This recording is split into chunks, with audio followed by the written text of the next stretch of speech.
بسم الله الرحمن الرحیم. سلامونه او نیکی هیلې مې ومنئ دوستانو د مور د مینې یوه ډېره له پند څخه ډکه کیسه در سره شریکوم په دې هیله چې ویډیو تر پایه وګورئ. د مور له لاس نه یې د شیدو ګیلاس په ځمکه ولوېدو او مات شو. زوی یې په مور وربرک شو او د خپل زړه بړاس یې ورباندې تش کړ چې ګیلاس دې ولې مات کو، او بیا د غصې په حالت کې له کوټې ووتو.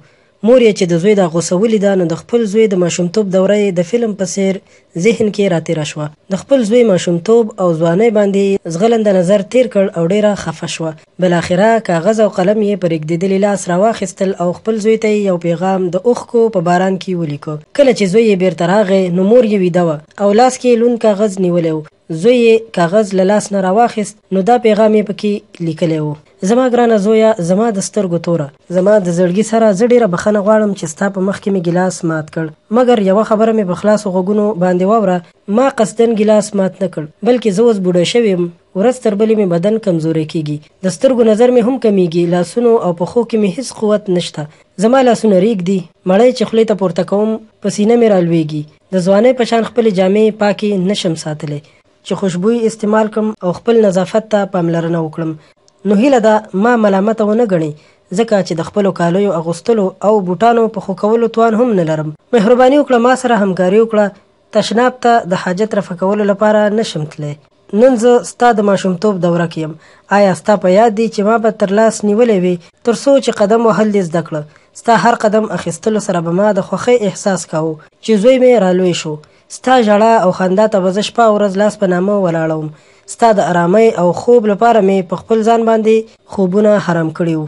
پوره 9 میاشتې مې خېټه کې وګرځولې، هره ورځ به مې ستا راتګ ته شمارله، درځن امیدونه مې تا پورې تړلي وو. زما کمزورۍ پورې مه خانده، دا وخت په تا هم راتلونکی دی. که غواړې چې ستا بچیان تا سره نیکه رویه وکړي نو نن ما سره ښه رویه وکړه. پوه شه چې نور مرګ ته په انتظار یم، څو ورځې ژوند به نور هم در سره وکړم، مګر یوه ورځ به له تا نه جدا شم. نو ما سره په ورین تندي خبرې وکړه، ما له خپلې موسکا او خوږو خبرو څخه مه محروموه. ته چې کله دنیا ته راتلې نو زه تا سره وم، اوس چې زه درنه روانه یم نو ته هم ما سره اوسه. زوی یې چې د خپلې مور پیغام ولوست نو په خپله تېروتنه ډېر پښیمانه شو.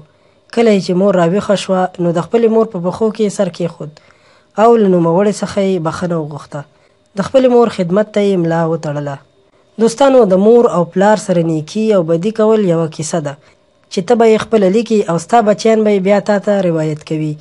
نو اوس خوښه ستا ده، که ځان لپاره ښه رویه خوښوي او که بده، چې څه کرې هغه به ریبې.